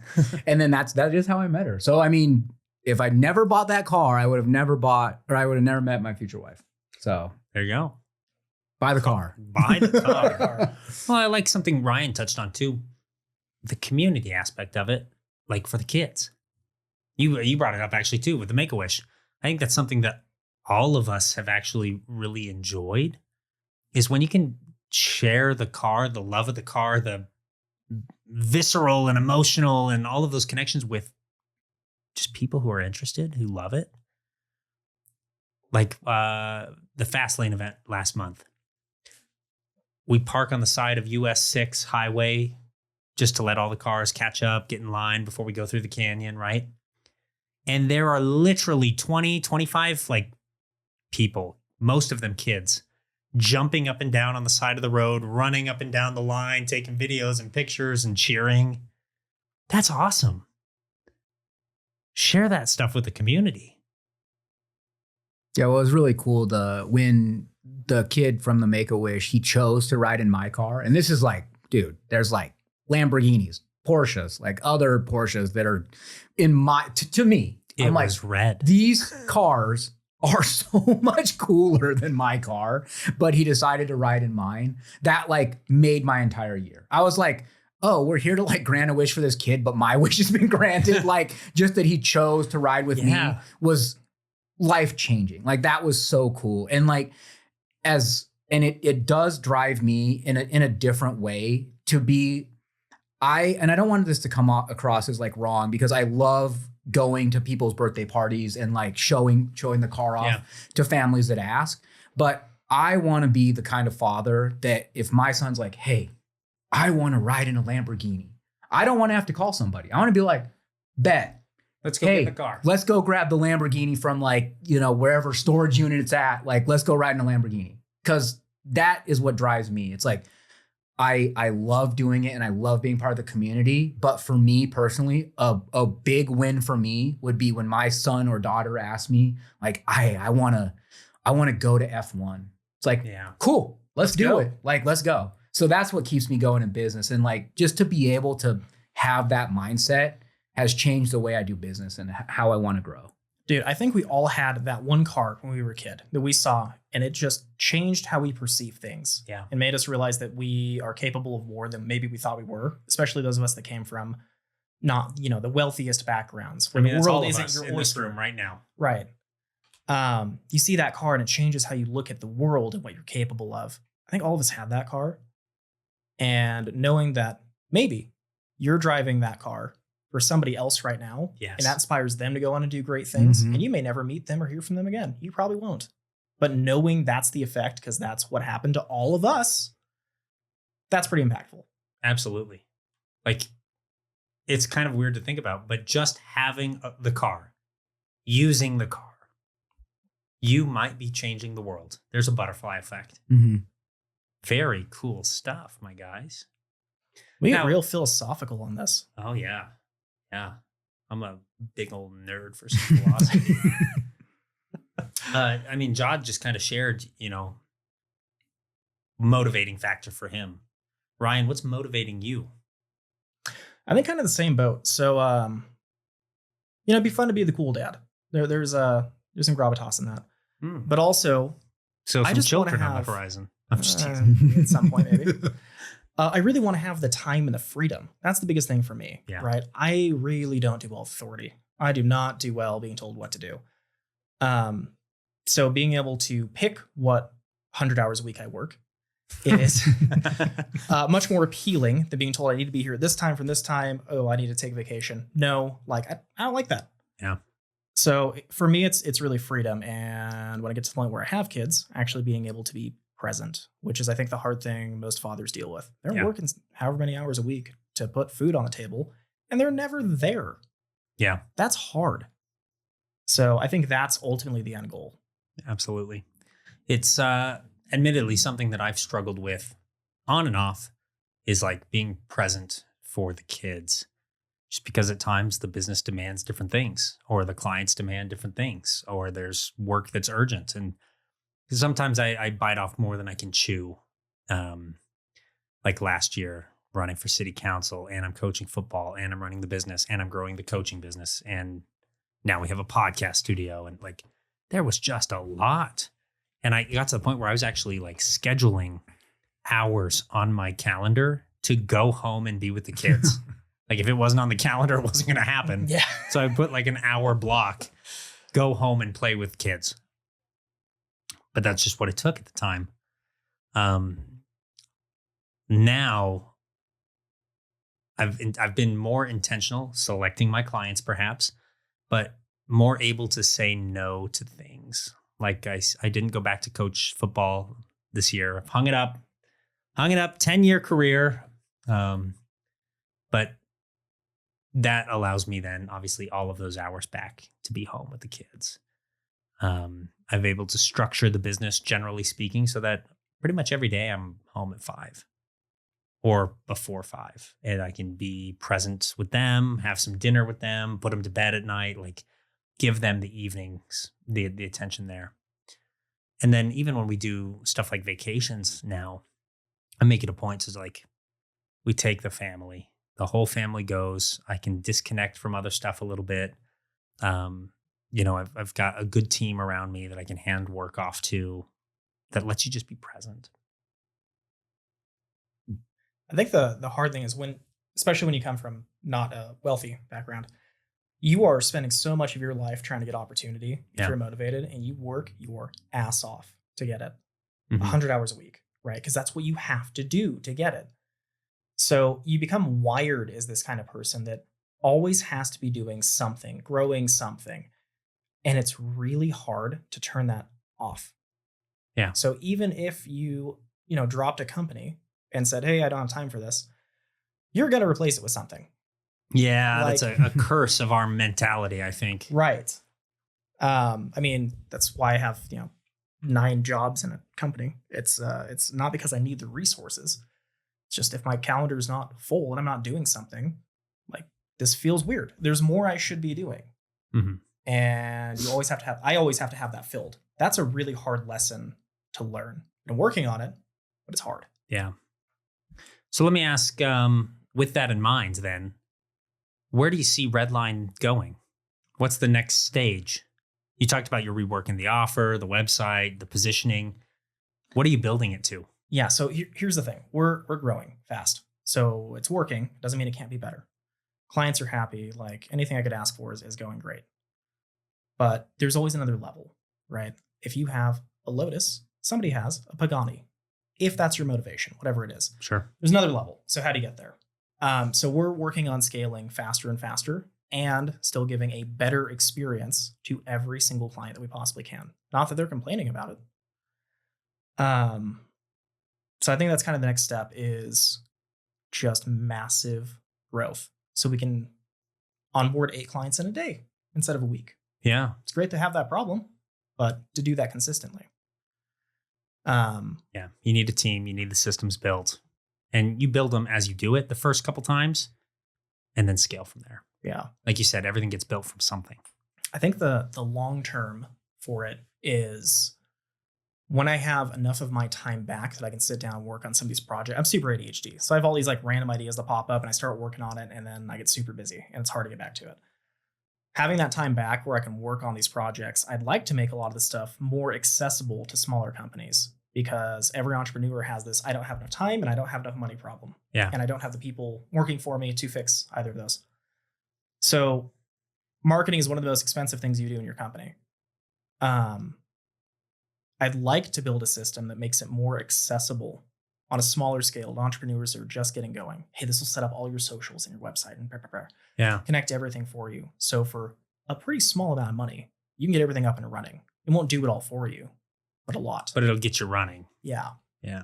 Because I think that's a stopping point for a lot of people. Absolutely. I mean, it does get overwhelming. This is actually in my coaching program. I advise people not to build it all at once because so many people will get overwhelmed and then they'll stop taking action. So we try to just build, 1 or 2 things each week. But it's like, okay, for social media, for example, I'm on every platform now because we have software and everything that runs it all for us through a content calendar and all that. But most people starting out don't have that and they don't have enough income to justify investing in that yet. So if you're trying to manually manage LinkedIn, YouTube, TikTok, X, Facebook, Instagram, wherever else, that's a lot. So I tell them just use the 1 or 2 platforms that you're consistently on anyways, right? So you start with your Instagram, start with your Facebook, right? Everybody's on Instagram or Facebook. Well, I say everybody, our generation is on Instagram and Facebook. The younger generation is on TikTok and WhatsApp. So you're on TikTok, like just use what you're already using and build that first. But if you can come up with something that launches all of it in a relatively easy way, keeps it all on brand, even better. That's a pain point a lot of people have. Yeah. Well, I remember that pain point. That's why I'm thinking through all the things, early on that I had a really hard time with when I didn't have money and I didn't have people and I didn't know what I was doing. Man, I would have killed for something that did that. So I'm just thinking through all these problems I hit at different hurdles early on and trying to make it more accessible for entrepreneurs to start their business, whatever it is they want to do, and find some degree of success doing that. And, we have more and more entrepreneurs in the country every year over year. It's growing. Yeah. People are leaving their jobs and starting their own company. Not all of them are great at that. Not all of them should do that. But there's more and more of it happening. So I think that's the next growing trend is how do you make it more accessible if everybody wanted to work for themselves, hypothetically. Right on. I love the vision. What else we got, boys?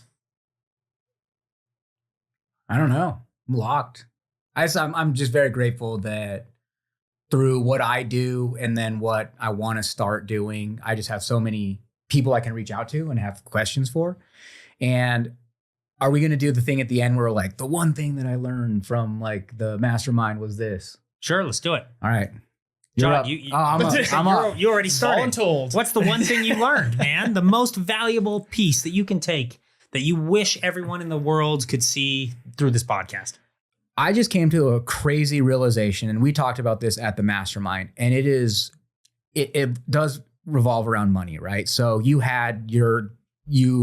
told everybody about the Commanders Club.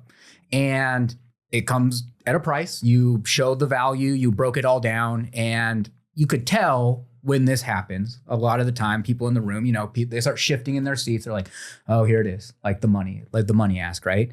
And I thought it was so interesting that my father would be the same way. He'd be like, no, I don't think so. He'd be shifting in his seat. And at the same time, it did not take him a second to pay my college tuition, which was at that time, probably twice what you were asking for the mastermind for a year, or for Commanders Club for a year. And that really flipped a switch in my brain where it's like, why is America as a whole, or other countries, I can't speak on other countries because I don't know their culture, but why is America as a whole so easily, I don't want to say coerced, but so easily convinced that college is what you do, and they will throw money at it. Like, I know people that like, oh, I studied out of state and it was 80 grand a quarter. And you're like, holy crap, like for what? Versus what you're asking for at a mastermind or from a coach or anything else. Like, there is that fear. There's always that fear. But for me, there was no fear when I went to college, and that was money pretty much. I mean, I did learn in college, but I didn't learn $30,000 worth of knowledge every year. Yeah. Whereas in groups like this, or coaching, or anything like that, you are going to gain so much more and have so much more access to people that are doing what you want to do at the level that is going to catapult you so further forward, that you just need to change your mindset and treat college like, or treat coaching or masterminds as if it were like going to college, because you're going to get so much more out of it. And it takes away that fear, because I know for me, for a fact, I was not worried that we were about to spend $30,000 a year for me to go to University of Utah, but you could tell people in that room were kind of hesitant. And there is so much more value, and college is for some people. Like, if you want to go to college and that is like your goal in life, definitely pursue that. But if you are an entrepreneur that is like, well, I'll go get a degree in business, don't. At least sit and think about it and really go over your options, because you are going to gain so much more from getting a coach than from going to college. College degrees don't buy Lambos. Your college degree as an entrepreneur is the scars you get from failure. Amen. Every Amen. time. I think for me, I spent, kind of piggybacking off of that, I spent 50 grand to go to a year of college and then dropped out. I didn't feel like I was getting enough. Frankly, I'm not a great student. Kind of that authoritarian thing.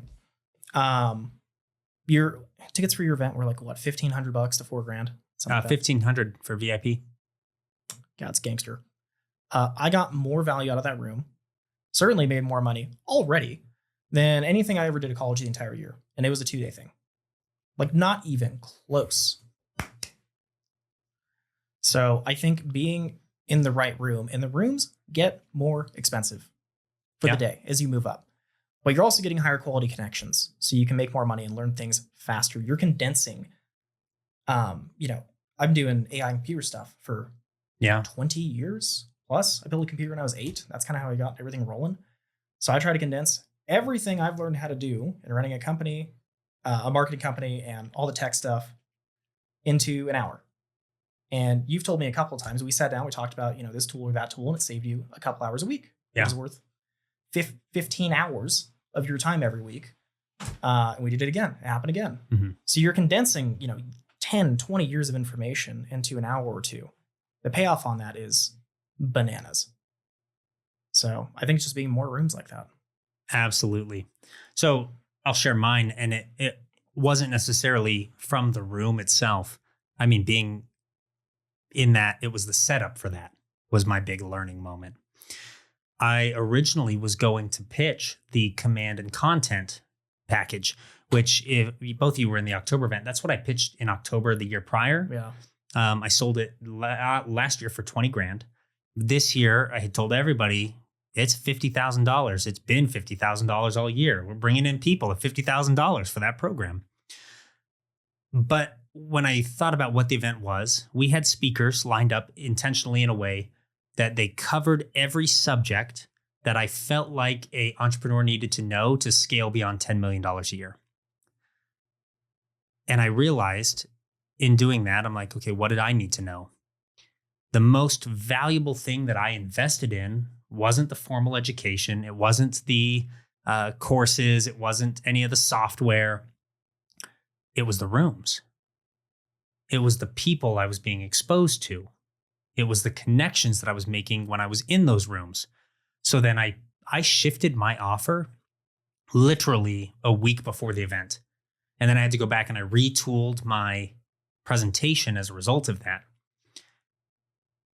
Like you both mentioned, the value is when you get exposed to a room with people who are, one, growth focused, abundance mindset, moving forward towards a common objective, and you're willing to accept their perspective that might be different from yours to help you shortcut and condense that time to learn something or overcome an obstacle. When I realized that that was where the most value in what I had been exposed to came from, the offer had to change. The structure had to change. It became about providing that, because that's what entrepreneurs need to succeed. And while, yes, maybe some people are squirming in their seats at the price point, we did sign our first 5 members. So I'm like, we closed 20% of the room. That's gangster. So when you look back at my 2 previous events, we've closed over 15% of the room on each of the offers. That gives me good proof of concept for that moving forward. And October, obviously, we're going to go gangbusters, scale this thing big. I mean, it's time compression. It's time I think compression. You said that. Robbie talked about it a lot. Did. I brought it up too. But it really is. Like, if I had gotten mentors faster, I wouldn't have had to work for free for 3 years. I could have put food on the table faster. I could have got a more comfortable position for me and my wife sooner. Or if I had got a mentor faster, I might not have taken, 4 years to cross the $1 million mark. I might have done it in 2. But if I cross that mark faster, how much faster do I cross 5, 10, 15 million? It's all exponential. Correct. So it becomes about, like you said, condensing that time in such a manner that you can still take action and function without being totally overwhelmed, because you're cutting out what you don't need and focusing on what moves the needle. I mean, if you get to the point you're making 7-10 grand a month in your business, you are crazy if you don't spend resources finding a really good coach. They can be $1,000 or $2,000 a month. I agree. It's worth it, because you're going to double your revenue in 2 months. Or come join a room and hang out with dudes like us. Yeah, we're all in it. We've been doing it for years. We're in the trenches with you right now, but we're also solidified enough and have these, like you said, the scars, the experience behind us now, that we can help people at a greater level. Yeah, no, it's crazy. I think it's really interesting. It's like, if you want to be a welder, right? You could sit in a room with 40 other people that want to be welders and have access to one person, maybe for an hour a week. Or you could go and pay a little bit, or pay the same amount, right? And just get one welder who is an expert at the craft, and you just work with them one-on-one for a month. You're going to get more out of that than a room full of 50 other welders. Like, absolutely. It just clicked for me there. I was like, man, like, not that I don't like college is great, but it's like, man, what am I doing? Like, what are we doing as overall a society when this is what's scary, but college is not scary? Yeah. Amen, brother. Anything else? I think that's a wrap. That's a wrap. Not as good as your raps. PMAC on the track.